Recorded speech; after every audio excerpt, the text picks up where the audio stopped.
desculpa aí, vamos começar agora então. Então, com você, minha mãe. Bom, a Verinha já deu assim um bom depoimento do valor da prece, que é o que nós vamos estudar hoje, né? A prece e dentro desse conceito da prece, a importância do culto do Evangelho no lar. Todos aqui fazem já o culto do Evangelho no lar? Sim. Sim, sim. Que bom. Então a gente só vai confirmar e rever, né? Pode passar, Carol.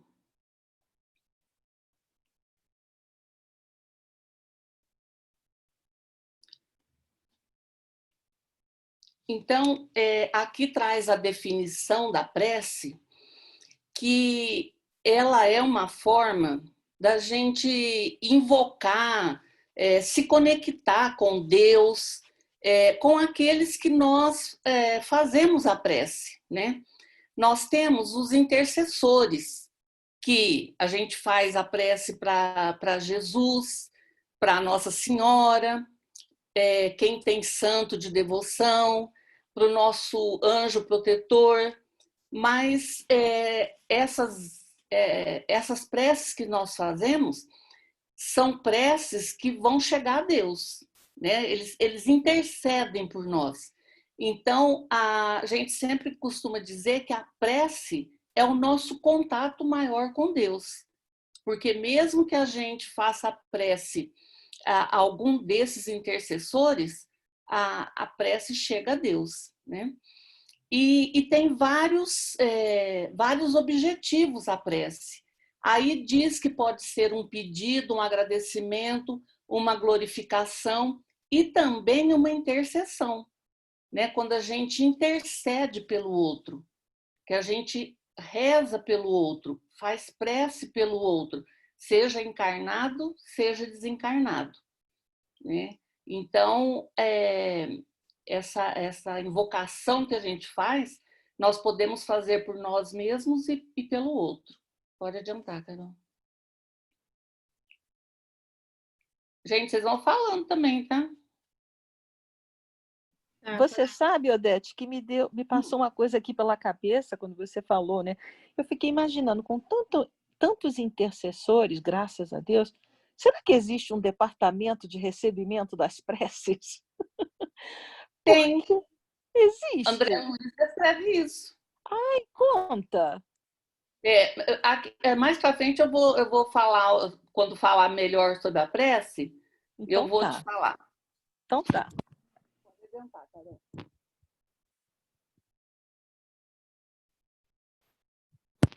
Aqui, ó, o que eu falei, né? Que nós podemos orar por nós mesmos ou por outrem, pelos vivos ou pelos mortos. As preces feitas a Deus escutam os espíritos incumbidos da execução de suas vontades. As que se dirigem aos bons espíritos são reportadas a Deus. Então, as nossas preces sempre chegam a Deus, né? Mesmo que a gente vá através dos intercessores. E quando fala ali no começo que a gente fazer a prece por nós mesmos, os pedidos, tem muita gente que diz assim, quando a gente fala sobre a prece, tem muitos que falam assim, eu não peço nada, eu só agradeço, né? Mas no Evangelho segundo o Espiritismo, também no Livro dos Espíritos, falam que várias passagens citam que aquela passagem que fala batei a porta e ela vos abrirá, né? Peça e recebereis. Ajuda-te que o céu te ajudará. Então, nós devemos pedir sim, né? Sempre, sempre, como a Verinha deu o depoimento lá no início. Quando nós estamos com uma dificuldade, quando estamos com uma dor, quando estamos passando por uma aflição, é claro que nós devemos pedir. Isso é um ato de de humildade, de reconhecer que nós, muitas vezes, não conseguimos obter as coisas por nós mesmos, né? Então, nós pedimos auxílio. Quando a gente reconhece, por exemplo, na nossa reforma íntima, a gente reconhece aquilo que nós temos que modificar e que é tão difícil a nossa reforma, não é? É difícil você modificar certos hábitos, certos vícios que nós temos. Nós devemos fazer a prece nesse sentido. O nosso espírito protetor, o nosso mentor, por nós, para que eles nos ajudem a fazer aquilo que nós não estamos.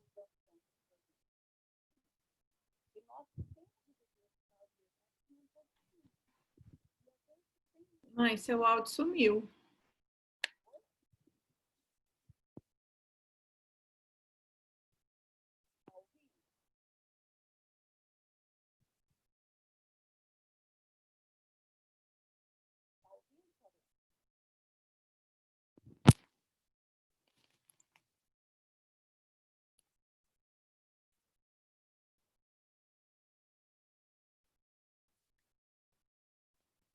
Não estão me ouvindo?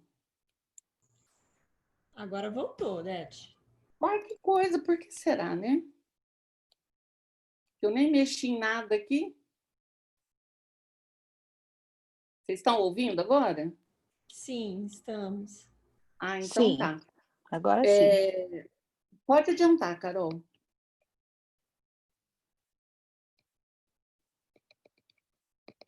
A gente já tinha comentado sobre isso. Então, aqui vai falar da ação da prece, né? Aqui nesse item está explicando que o Espiritismo torna compreensível a ação da prece, né? Explicando o modo de transmissão do pensamento, quer no caso em que o ser a quem oramos acuda ao nosso apelo, quer dizer, a quem nós estamos dirigindo a prece, né? Quer no que apenas lhe chegue o nosso pensamento. Para concedermos o que ocorre em tal circunstância, precisamos conceber mergulhados no fluido universal, que ocupa o espaço todos os seres, encarnados e desencarnados, tal qual nos achamos neste mundo, dentro da atmosfera. Nós sabemos que nós somos energia, né? E quando a gente faz a nossa prece, nós estamos emanando uma energia. E uma energia boa, né? Porque a gente não faz uma prece com más intenções, né? Então, a gente, no momento da prece, nós estamos enviando aquela energia. E como nós todos somos pertencentes ao mesmo universo, né? Imbuídos nesse fluido universal aí, a nossa vibração, ela chega tanto aos encarnados como aos desencarnados, e a pessoa que nós estamos fazendo prece recebe essa nossa energia, tanto encarnado quanto desencarnado, além de chegar a Deus, né? Como eu disse antes. Pode adiantar, Carol. Esse próximo vai explicar mais sobre esse fluido universal.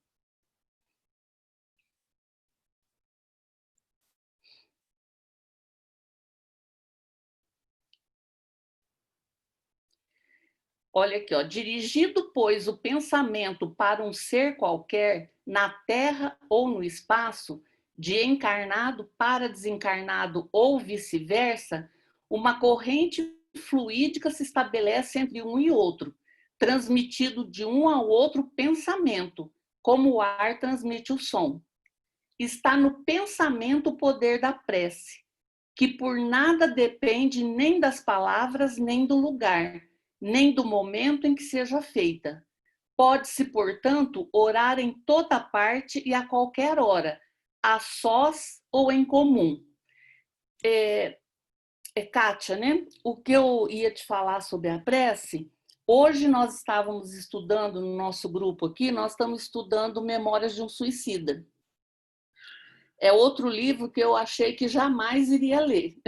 Eu tinha, assim, uma certa resistência em ler esse livro. Mas é o livro que nós estamos estudando no Instituto esse semestre. Então, eu comprei o livro e comecei a ler. E na lição de hoje, eu achei, assim, muito interessante que mostra, fala de cinco espíritos, né, que cometeram suicídio, e que eles, no primeiro momento, eles estão lá no Vale do Suicida, quando passa um tempo, eles são resgatados pela equipe de Maria de Nazaré e levados para o local lá para eles poderem ir se recuperando. E quando eles chegam lá, depois de serem atendidos, medicados e tal, chega um momento que eles estão numa sala e ele descreve que tem uma tela assim, de televisão imensa, assim, né? Que, pelo que ele descreve, a gente imagina que seja um aparelho de televisão, aonde aparece ali flashes com o rosto das pessoas que estão fazendo preces por eles. Cada um vê, como se fosse um raio, assim, aparece a pessoa. E um deles lá estava muito contrariado porque ele viu rosto de pessoas que ele nem conhecia, porque tem muita gente, muitos, né, fazem preces pelos suicidas, não é? Nós fazemos prece pelos suicidas. Então ele viu rostos, mas ele não viu o rosto dos seus familiares, das pessoas que ele amavam. Então ele ficou muito decepcionado, né? E aí ele descreve, então, que as pessoas que rezam, mas que fazem essa prece da boca para fora, sem o sentimento, que é o que fala aqui, né? O valor do pensamento, você realmente fazer a prece desejando que aquilo chegue à pessoa, e sem ficar repetindo, né, palavras, fala que a verdadeira prece é aquela que brota do coração, que você fala com sentimento. Então, essa chega às pessoas que você está referindo às preces. Se elas estão aqui encarnadas, elas recebem essa energia. E os desencarnados, eles veem nesses flashes, eles sabem as pessoas que estão orando para eles. Então, eu achei isso tão interessante. E a Carolina, que tem a memória melhor que a minha, quando você perguntou, Kátia, das preces, eu acho que André Luiz, eu não sei se é no Nosso Lar, descreve os departamentos, né? Sei que tem departamentos de pedidos e de preces, não é isso, Carolina? Você me lembrou de uma passagem, Odete, agora que você falou do Nosso Lar, eu me lembrei que quando ele estava aprendendo a dar passes, tem uma passagem no filme que aparece uma telinha e mostra a pessoa orando por ele, que era até uma senhorinha que ele não quis atender, né? Eu tinha esquecido disso. Você agora me fez lembrar disso. E ele recebe nessa telinha, ele vê que ela estava orando por ele, e ele até se sentiu, envergonhado, né? Porque ele não quis atendê-la, né, na vida terrena. Eu esqueço o motivo pelo qual, acho que era falta de dinheiro, não sei. E, no entanto, ela era muito agradecida a tudo que ele tinha feito por ela, e ela orava por ele. Sim. É isso mesmo, é interessante. Bom, então deve mesmo haver esse departamento de preces, né? Recebimento de preces. Agora, quando fala aqui, né, que nós podemos orar em toda parte, a qualquer hora, é verdade. E aí falar sós ou em comum. A gente sabe que a oração coletiva, ela tem um poder imenso, né? Quando a gente costuma dizer que nós nos unimos a uma egrégora, né? São várias pessoas fazendo uma corrente. É o que a gente chama de fazer uma corrente de oração, né? Então, quando tem uma pessoa doente, que a gente divulga nas nossas redes sociais. Vamos fazer uma corrente de oração pela recuperação de tal pessoa, por exemplo. Você imagina o valor, né? Se uma pessoa fazendo a prece sincera, de coração, tem um poder, você imagina várias pessoas junto fazendo a mesma prece. É por isso que quando a gente se reúne nas igrejas, no centro, em qualquer local onde várias pessoas estão ali junto, a gente fala que forma uma egrégora, né? São várias pessoas juntas no mesmo propósito. Então, a força é muito grande. Então, eu, pelo menos, sempre que eu faço prece, por exemplo, para o planeta, por conta dessa pandemia, eu sempre começo a minha prece dizendo, assim, falando que eu quero me unir a todos que estão fazendo prece naquele momento, pelo planeta. Porque, com certeza, tem muitas pessoas, né? Toda hora fazendo prece. E quando você se junta, a ação da prece, a força é maior, né? E quando fala que orar em toda parte, eu atendo muitas pessoas com ideias suicidas, né, que já tentaram suicídio várias vezes, e quando a pessoa está muito depressiva, que perdeu o sentido da vida, pensa em se matar, ela não consegue nem fazer prece, né? Ela não consegue ler o evangelho, não consegue fazer prece. Então, a gente sempre orienta assim, olha, a prece, você não precisa fazer aquela prece prolongada, não. Você pede, na hora que vem aqueles pensamentos, me ajuda, meu Deus, ou então me socorre, Jesus, me ampara, Nossa Senhora, né? Aquela pessoa que você tem mais assim costume de fazer prece, você pede socorro, né? Isso é uma prece. Você está pedindo naquela hora que você não está conseguindo nem pensar, né? Que você não está conseguindo fazer aquela prece assim. Então, você é só o seu pensamento, como fala aqui, né?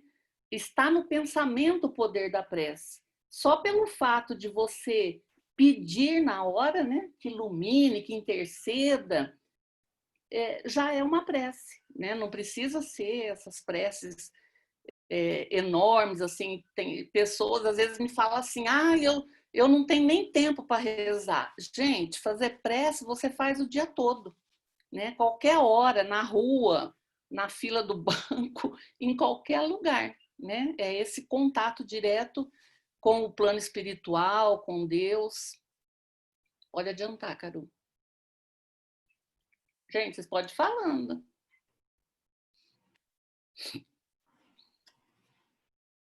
Aqui vai falar da eficácia da prece, né? O que Deus lhe concederá sempre, se ele o pedir com confiança, é a coragem, a paciência, a resignação. Também lhe concederá os meios de se tirar por si mesmo das dificuldades, mediante ideias que fará lhe surgirem os bons espíritos, deixando-lhe dessa forma o mérito da ação.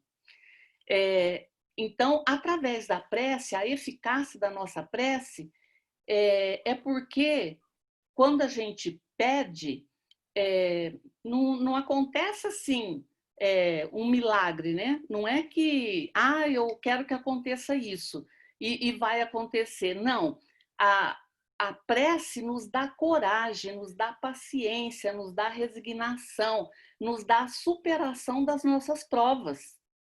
Que as dificuldades que nos aparecem no dia a dia são as provas que nós temos que passar.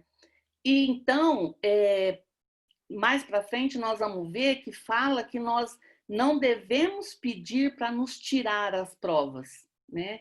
Essa prece não é ouvida. Você dizer, tira isso do meu caminho. Não.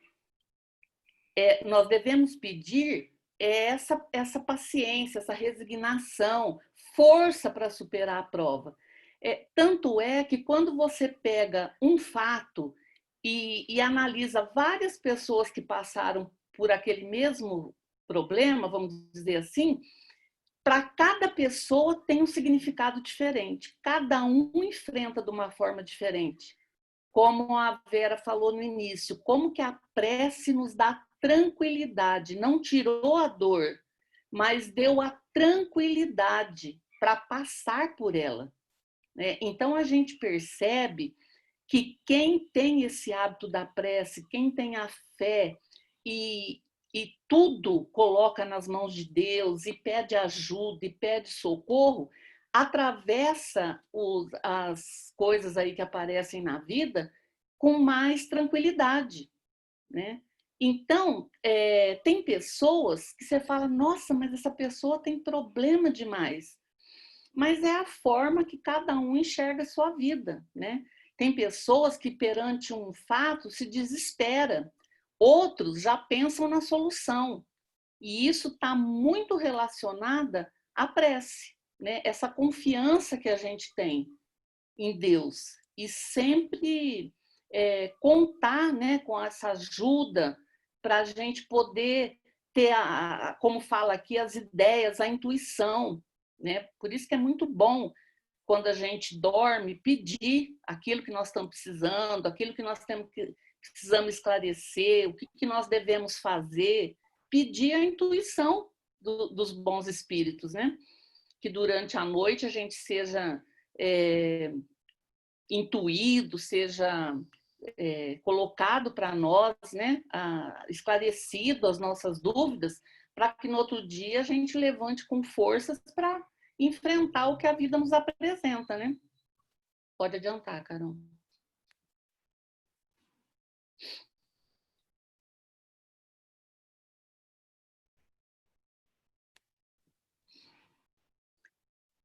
Vai falar da maneira de orar, né? A vossa prece deve conter o pedido das graças de que necessitas, mas de que necessitas em realidade, né?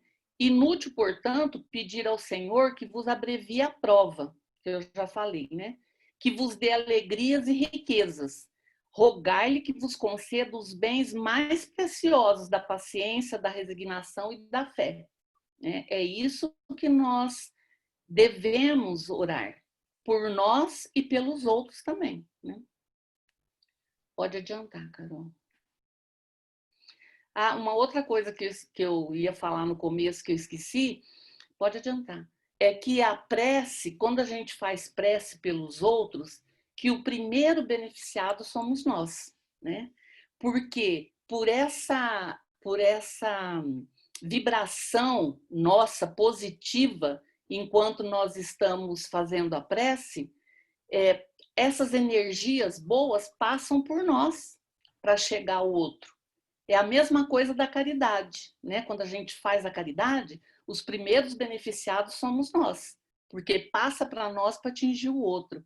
Então, aquele que faz prece pelo outro, aquele que ajuda o outro, é muito ajudado também, né? E é muito beneficiado. Então, é muito bom a gente fazer prece pelas pessoas, né? Pelo outro. Aí vai falar da prece no lar. Quando a família ora, Jesus se demora em casa. Olha que coisa linda, né? Quando os corações se unem nos liames da fé, o equilíbrio oferta bênçãos de consolo e a saúde derrama vinho de paz para todos. Isso é a Joana de Ângeles que fala, né? A importância de se rezar em família, dentro de casa, que aí vai falar da importância do culto, né? Do Evangelho do Lar. A necessidade do culto do Evangelho do Lar. Vocês fazem o culto, vocês sabem, né? O tanto que traz benefício para nós. Porque a gente sabe que é na família que nós temos os nossos maiores desafios, não é? Porque geralmente, né? Porque tem as exceções, claro, mas geralmente nós reencarnamos dentro do mesmo grupo familiar. É onde estão os nossos devedores, os nossos credores, os nossos inimigos, né? Então, não tem esse que não tenha na família uma dificuldade. E na família, então, surgem esses dramas, né? Essas incompreensões, traições, perigos, enfermidades, ser obsessivo, como fala aqui, angústia, crise, inquietações, quer dizer, tudo isso acontece dentro da família. E o culto do evangelho no lar, ele é um antídoto, como fala aqui.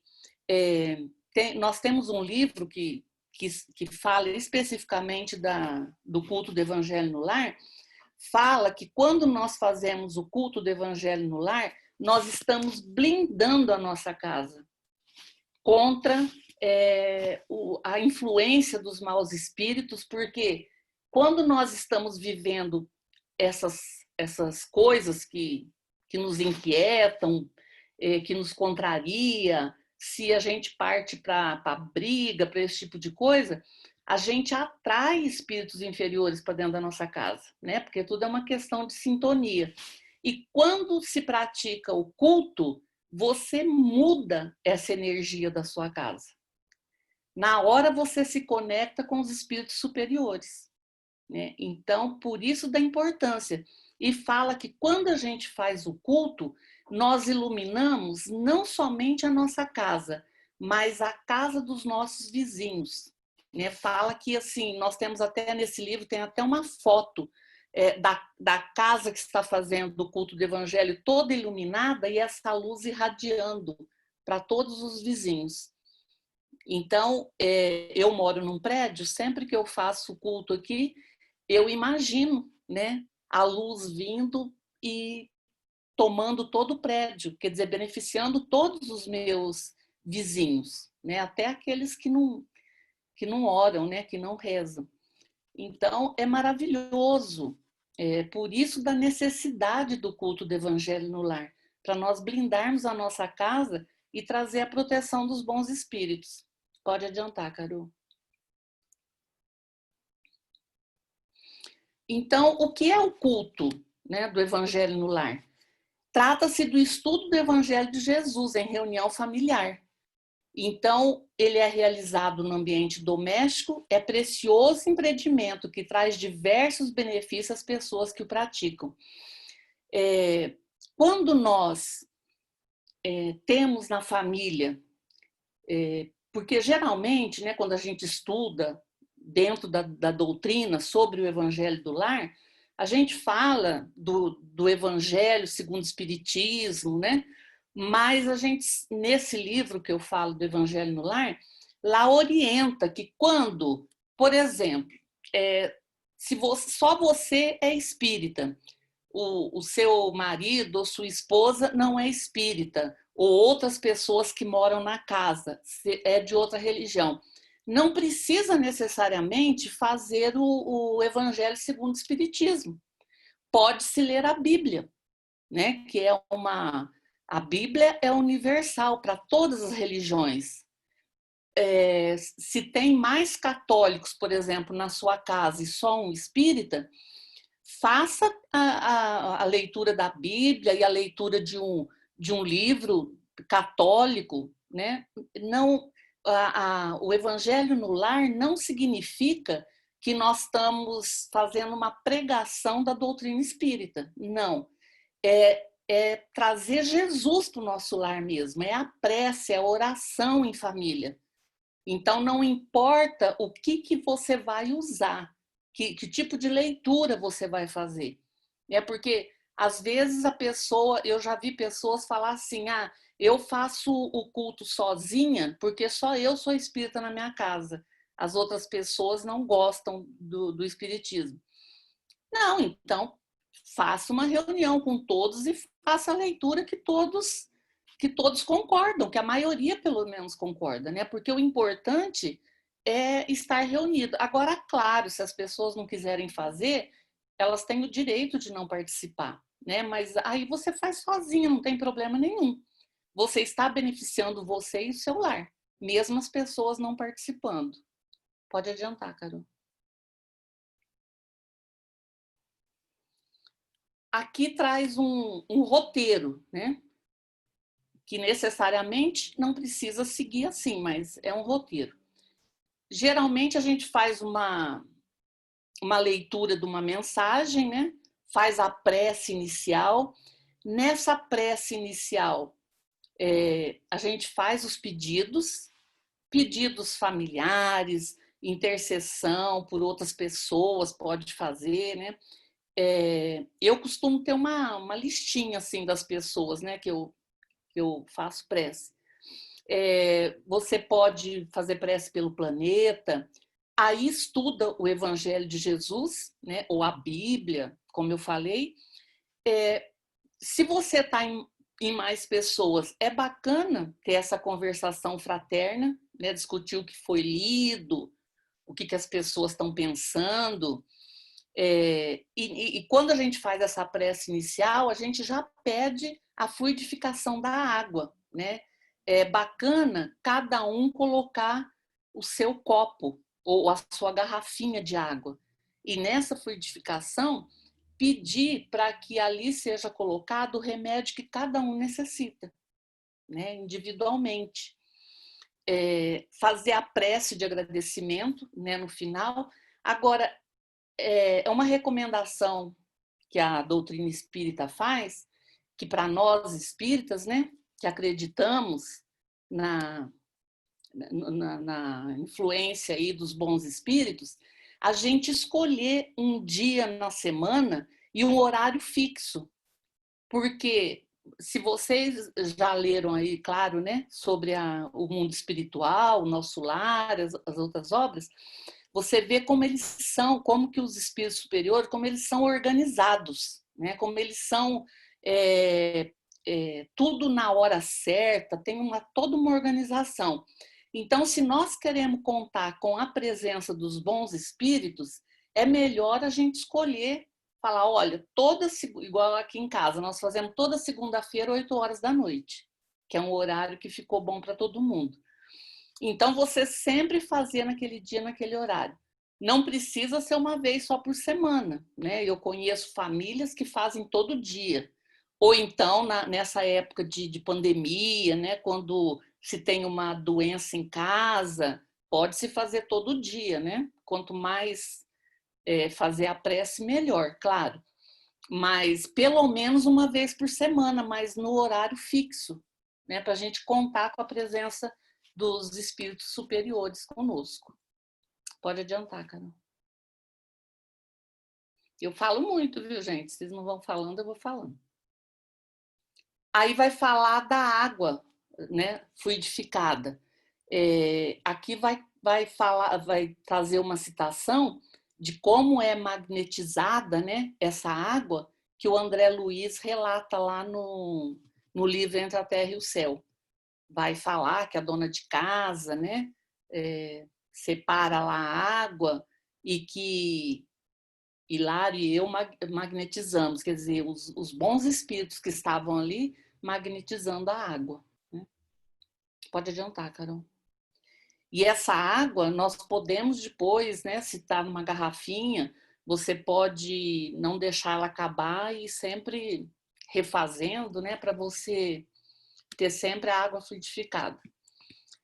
Os benefícios, então, do culto do Evangelho no lar são muitos, né? Aqui tem listado alguns.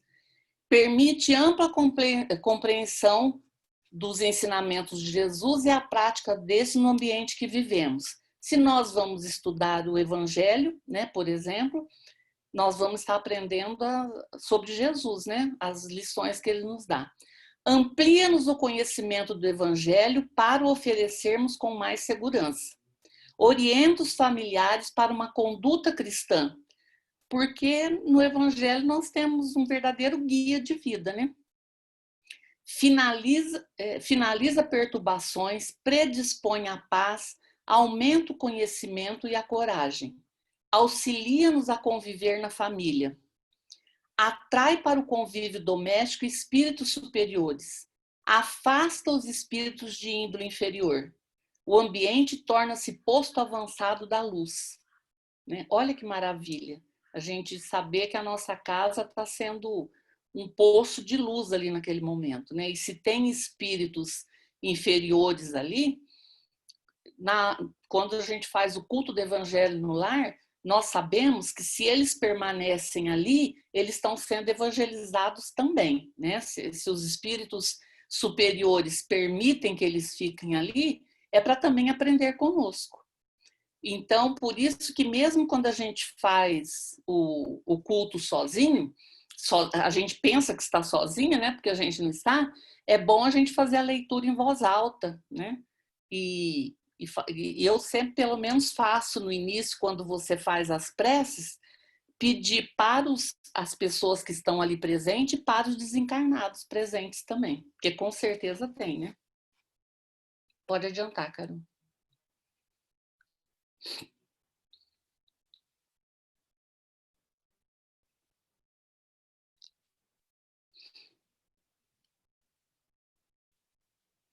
Aqui vai falar das crianças, né, no culto do Evangelho, que é importante e que as crianças devem participar. Agora, quando tem as crianças, a gente tem que ter uma linguagem e um momento de reunião propícia para a idade delas, né? Aqui em casa, minhas netas participam e nós fazemos a leitura do Evangelho, de uma parte, né, do Evangelho, e depois elas fazem a leitura dos livros que elas têm sobre o Evangelho de Jesus, que são histórias infantis, né? Cada semana é uma que lê e lê um capítulo, né? E elas leem, comentam. Então, quando tem criança, você precisa fazer uma coisa assim mais lúdica e não pode ser muito prolongado, porque a criança não tem paciência, né? E é importante a presença delas, porque a gente já está ensinando a importância de se fazer prece, de se reunir, de ler o Evangelho, né? Mas aí a gente precisa adaptar as leituras para a idade deles e não fazer uma coisa muito extensa, porque criança não tem paciência, né? Para ficar lá num culto de 1 hora, por exemplo, meia hora, né? E a gente sabe que 15 minutos, 20 minutos é o suficiente para você fazer o culto do Evangelho no lar.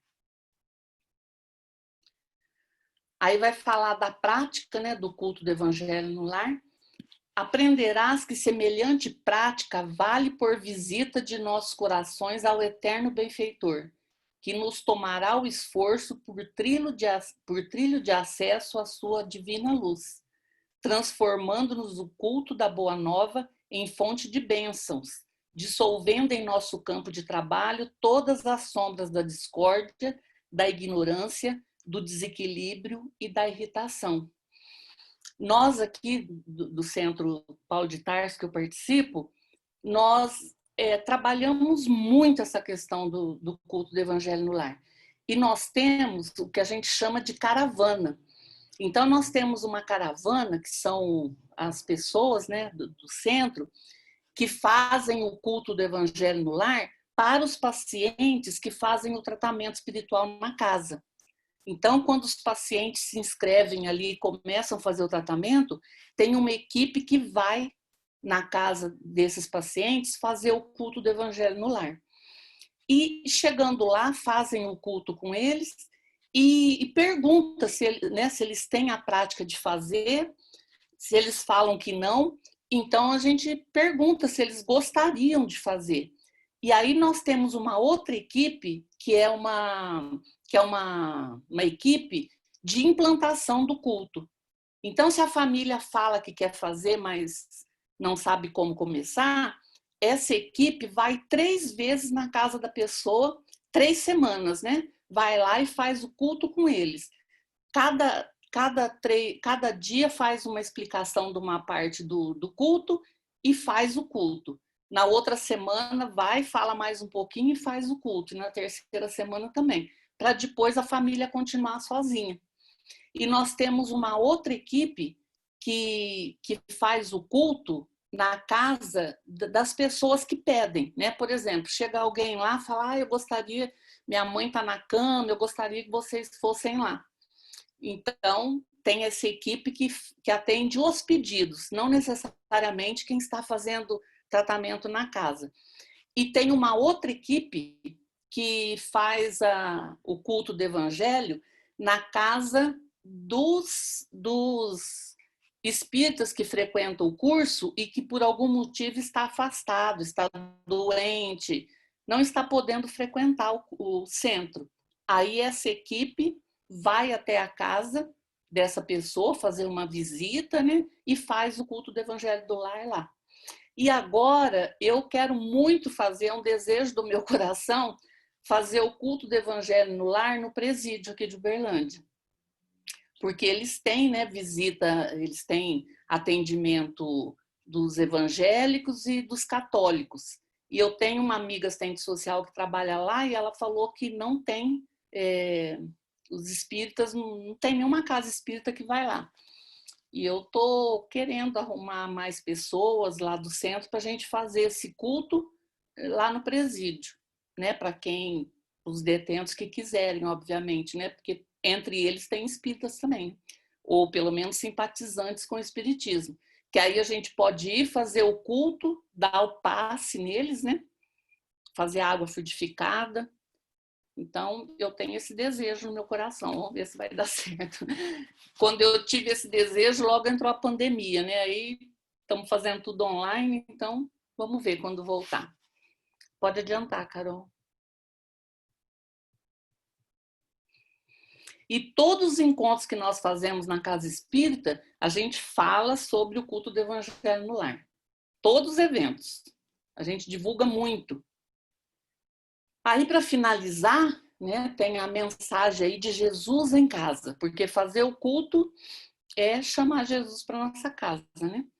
Dize-te amigo de Cristo, afirma-te seguidor de Cristo e clamas com razão que Cristo é o caminho redentor da terra, mas não te esqueça de erigir-lhe assento constante à mesa do próprio lar, para que a luz do Evangelho se te faça vida e alegria no coração. Né? Emmanuel aí, que passa essa mensagem para nós. Pode adiantar, Carol.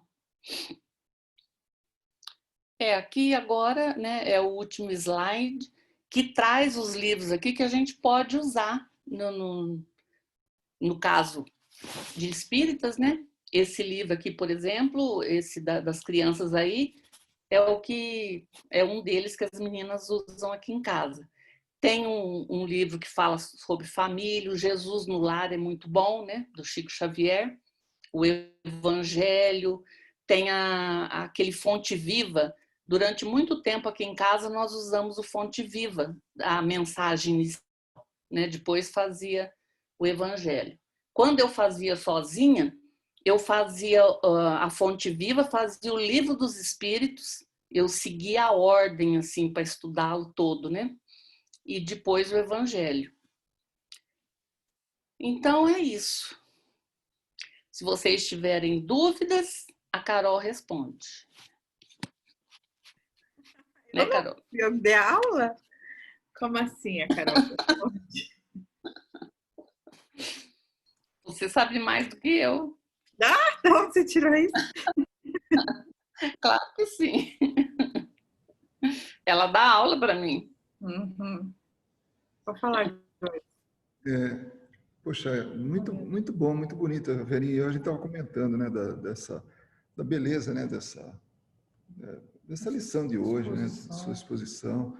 Você falou uma coisa interessante, né, os intercessores, né, aqueles que intercedem. A gente não faz ideia do número de espíritos que estão assim, não envolvidos, dedicados a isso, a interceder em favor nosso. Então, uma prece sentida, e não precisa ser uma prece daquelas, né, de toda elaborada, não. Aquela que vem do coração, como disse a Odete, ela é ouvida e ela atinge os objetivos, né, dela. E aí eu estava pensando assim, uma coisa que a doutrina nos ensina é que nós estamos em constante evolução. E quando a gente fala nós, a gente tem que pensar no universo. O universo, assim, como um todo. Porque dizem já que no universo é uma palavra ultrapassada, é multiverso, né? Então são planos e tudo. A coisa é realmente infinita, né? Então, Então, o que a gente vive é esse universo, mas tem planos e planos e planos, e aí vai ao infinito. Bom, então, nós somos, em muitos casos, os intercessores, porque é aquele que sabe um pouquinho, que pode um pouquinho, ajudando o que pode menos. Aquele que pode menos, mas tem alguém que pode menos ainda, então vai ajudando. É uma escala que vai ao infinito.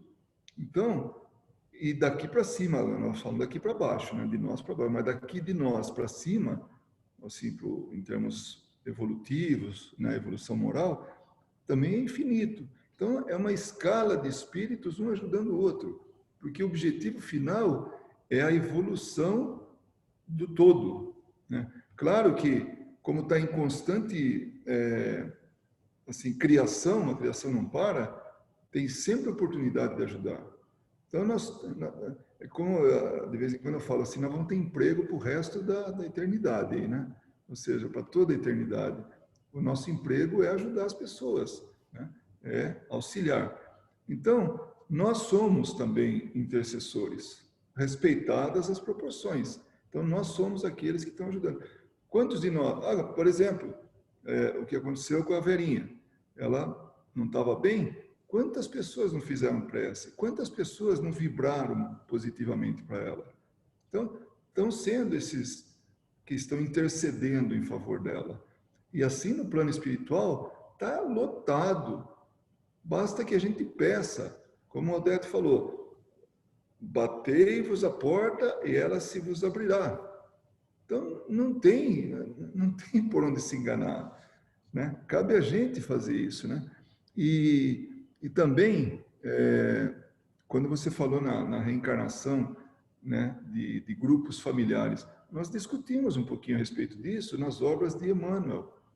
Então, aqueles três livros são um exemplo de que são os mesmos espíritos, quer dizer, não os mesmos, mas um grupo de espíritos que, claro, é um grupo maior, mas parte desse grupo, ele vem ali repetindo experiências, não repetindo experiências, mas repetindo uniões de experiências em conjunto. E assim somos nós, e assim somos nossas famílias, e assim somos os amigos, somos aqueles que trabalham em prol da doutrina espírita, que hoje nós abraçamos, mas talvez num passado aí, fosse uma outra religião, alguma coisa, ou até uma não crença, ou qualquer coisa, mas somos grupos familiares que a gente vem repetindo, né? Então, é muito bonito isso. Quando foi falado pela Odete, me vinha assim a formação disso, de que como a gente deve se sentir orgulhoso por fazer parte de um mundo em construção.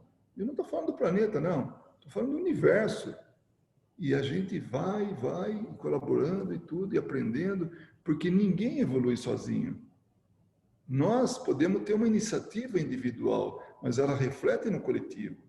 Então, isso é bonito, né? A gente está sempre promovendo o crescimento, promovendo a evolução, promovendo o crescimento moral, que no final das contas é isso.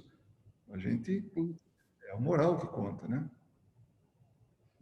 Quando nós estudamos um livro da família lá, que explica sobre isso, que fala, né, que geralmente a gente reencarna dentro do mesmo grupo familiar, e que geralmente a gente troca os papéis, dependendo do que nós temos que aprender, né? Então, numa encarnação eu venho como mãe, na outra eu venho como filha, na outra eu venho como irmã, ou como pai, né? Porque a gente sabe que o espírito não tem sexo, a gente renasce como homem, como mulher, e que geralmente é assim, mas tem os espíritos que a gente aceita receber no grupo familiar, porque também geralmente a gente participa da nossa programação reencarnatória, né?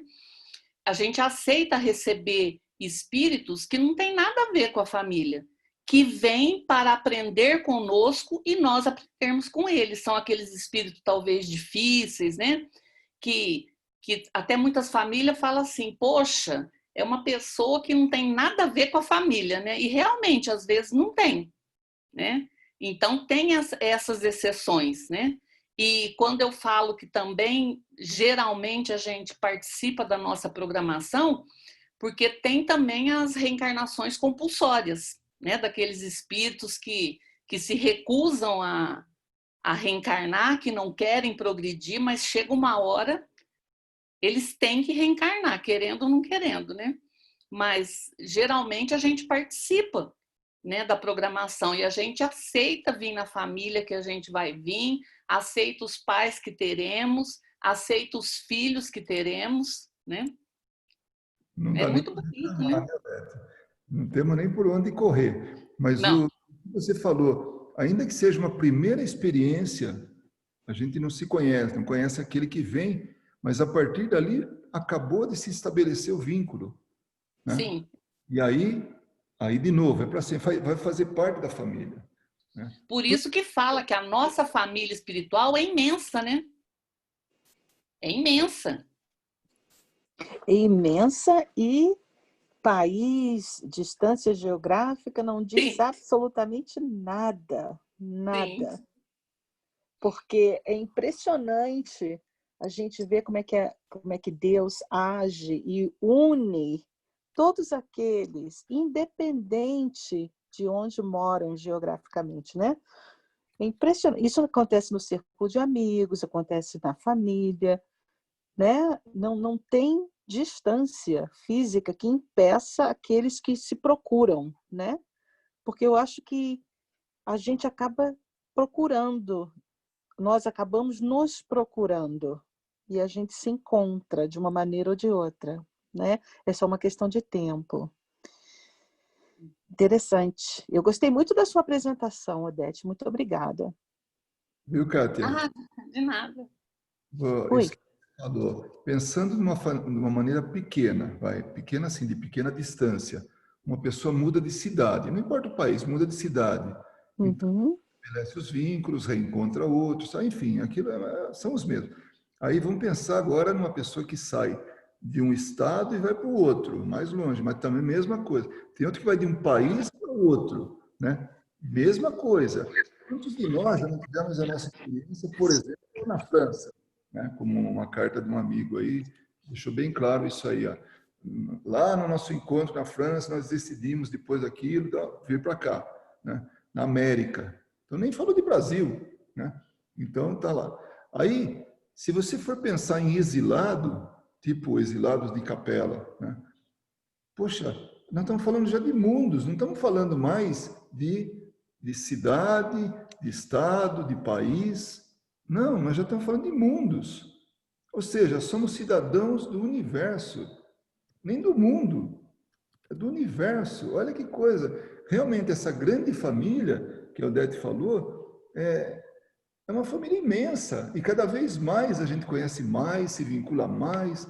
Aquela palestra do Paulo Henrique de Figueiredo, quando ele falou que nós estabelecemos vínculos. Mas quando ele falou aquilo, meu Deus, como as verdades são tão simples e claras e a gente tropeça nelas, né? Nem, de repente a gente tem aí né, um clarão, né? E percebe de forma tão simples. E por isso que a vida realmente ela é simples. A gente complica, mas se for ver bem, vamos pensar, é família, é crescimento espiritual, crescimento moral, é fazer o bem. No fim das contas é tão simples, né? Mas como a gente complica, né? Nossa, se afoga na mesma, né? na tempestade que a gente cria, né? Então, Bom, vou falar aqui. Primeiramente, Odete, muito obrigada. Adorei. Eu aqui, pelo menos eu e Carol, né? Certeza já passamos várias vezes por esse curso e é sempre legal rever e ver. E não é porque a gente já viu uma coisa que a gente aprendeu, pelo contrário, a gente sempre continua aprendendo, né? Então, obrigado por disponibilizar seu tempo, por estar aqui com a gente sabe que é tarde aí no Brasil. E, assim, várias coisas que você foi falando, né, do jeito que você foi me explicando, foi me lembrando muitas outras coisas. A primeira é quando, né, você falou sobre a afinidade de fazer uma oração, assim, vinda da pergunta da Kátia, né, se existia um departamento, enfim. E as afinidades, né, de dependendo da sua religião, da sua crença, para quem você ora, né? E eu lembrei, bom, meu pai é espírita, né? E eu tinha um amigo, tenho, na verdade, ainda, que ele é adventista do sétimo dia, né? E como ele cantava, né, na igreja, tudo, e ele quase formou pastor, mas ele acabou, né, não indo. E eu, na curiosidade, sempre ia para cá, para lá, era, né, no centro espírita, era na igreja católica, né?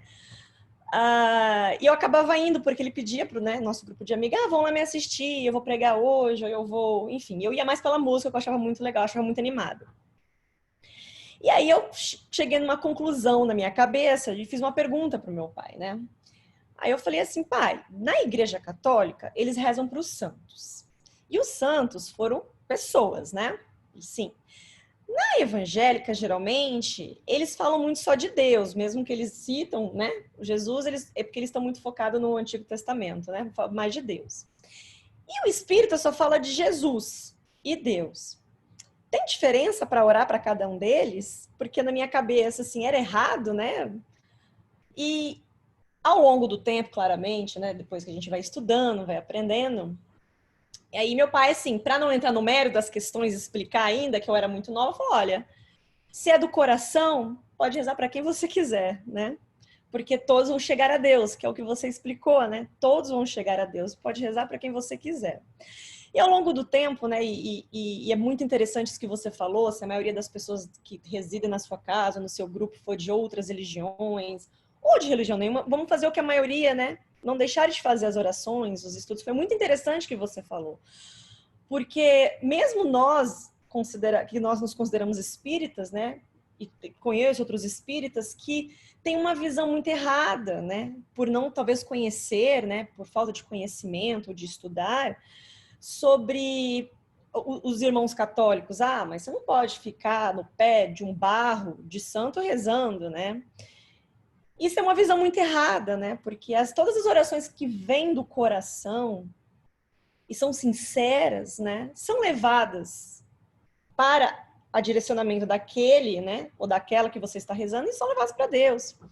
E eu, se eu não me engano, dentro do livro Obreiros da Vida Eterna, se eu não me engano, vocês me corrijam, é um desses aí do André Luiz, eles contam, né, quando o André Luiz passa por um setor e vê vários lugares para diferentes religiões. E André pergunta, mas é levado essas orações para cada um desses daqui, que seja, não sei, um exemplo, não me lembro, Buda, Madre Teresa, Santo Agostinho, santo de não sei o que, e o mentor falou, sim, todos. E cada um desses espíritos que foram encarnados e que trabalharam pelo próximo, independente da religião, que trabalharam pelo amor, pela caridade, né? Eles têm o grupo deles também, e que ajudam e que amparam. Então, essa visão é muito importante quando nós falamos de prece, né? Porque é independente se é do coração. Se você está na frente de uma imagem e que certamente não é pela imagem, né? Porque é uma coisa que eu acredito que para a maioria de nós, né, ainda muito incrédulos, nos deixa mais próximo de certas coisas religiosas. Mas o que interessa é o que aquela pessoa, aquele espírito hoje que representa aquela imagem, né, o que ele sente em relação a isso. Então, achei muito legal você mencionar isso. E é muito importante ter essa visão, né, para que nós não julguemos atitudes de outras pessoas sem saber e que respeitemos também, né, a crença de cada um, porque mesmo no plano espiritual isso não dissolve, isso não desaparece. Então, é muito interessante quando nós temos isso. E aí você comentou do Memórias de um Suicida, do livro. E esse é um dos livros, assim, lá no meu top 10, sabe? Dos livros espíritas que eu já li. Ele, para mim, é fantástico. E aí eu sou até, como é que se diz? Vou me contradizer, né? Porque eu falei agora 50 anos depois que era uma tristeza sem fim. Memória de Suicidas não é diferente, né? É um drama, são dramas muito fortes. E realmente é um livro que você tem que estar preparado para. Eu acredito que tem que ter mesmo, porque é um livro muito forte, mas um livro assim de ensinamentos belíssimos. E aí foi neste livro que eu descobri sobre o departamento de Maria, né? Que também, pelo menos, posso estar enganada, não li todos os livros do mundo espírita, não assisti todas as palestras, mas ela é muito pouco falada, né? Muito pouco falada. E sim, são orações depois que, geralmente para os suicidas, né? Que você dirige ao grupo que ela administra, porque são eles, na maioria, que resgatam, né? Esses suicidas nos vales suicidas. Sim. Enfim, então aí está mais uma prova, né? Que mesmo são todos levados para Deus, mas existem lá todo mundo trabalhando, né? Para o bem geral. E foi nesse livro que eu vi, que eu falei que quão bonito, né? Que era a colônia espiritual que ela administrava e que era o resgate, né? Feito dos suicidas desta colônia espiritual. E eu falei, olha aí, né? Mais uma vez provando as preces, né? Quando se reúnem, como você diz, pelos suicidas, né? E eu lembro exatamente quando aparece a tela, né? Que eles começam a ver no mundo as pessoas que estão rezando pelos suicidas e ali para aquela colônia espiritual dos suicidas é levada ali para eles. Então, toda a prece é direcionada para aquele que tem que receber. E sim, né? Todos passam pelo... Todos chegam a Deus. Então, muito obrigado pela sua exposição de hoje, viu? Foi muito bacana. Me trouxe várias coisas na cabeça, várias lembranças. De nada.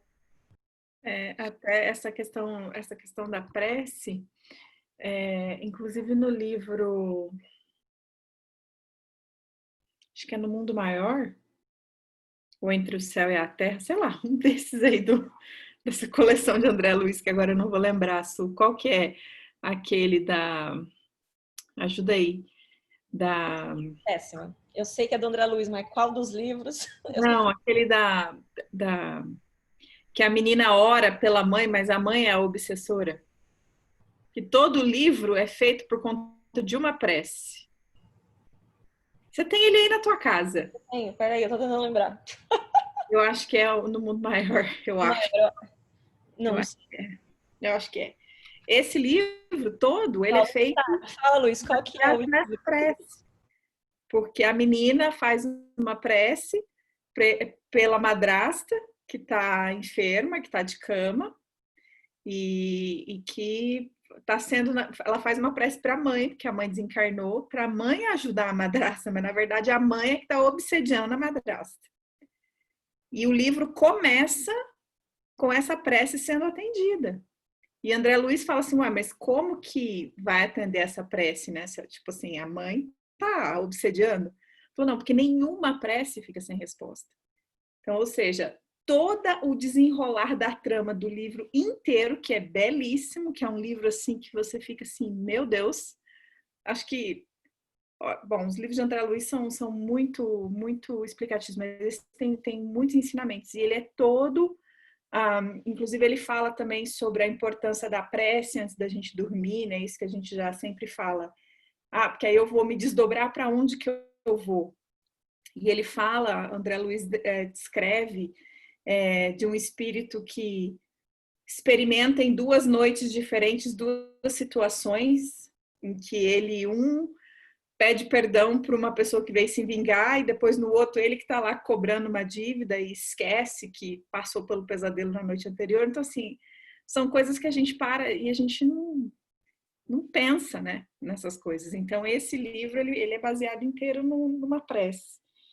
E é lindíssimo. Então, assim, várias vezes, hoje de manhã, por exemplo, eu estava um pouco agitada, não conseguia focar na prece e muita coisa para fazer, pensamento, não sei o quê. Aí eu abri o Evangelho e falei, deixa eu ir lá nas preces do Evangelho, já que eu não consigo focar numa prece, deixa eu ler uma prece aqui do Evangelho que vai resolver o problema, né? Então, recurso sempre tem, né? A gente aqui precisa conectar, né? A prece é tudo, então acho que é muito bom. Muito, muito bom. Lu, não sei se você quer comentar alguma coisa, tá aí quietinha, você e Renata?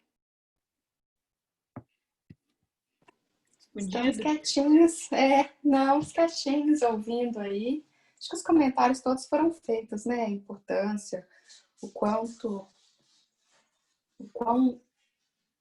bom para nós, para a família, para tudo. Eu acho que é isso. Compartilho com vocês também as dúvidas sobre os livros de André Luiz, porque eu nunca consigo lembrar o título, são várias histórias em cada livro, e são vários livros, então eu me perco toda.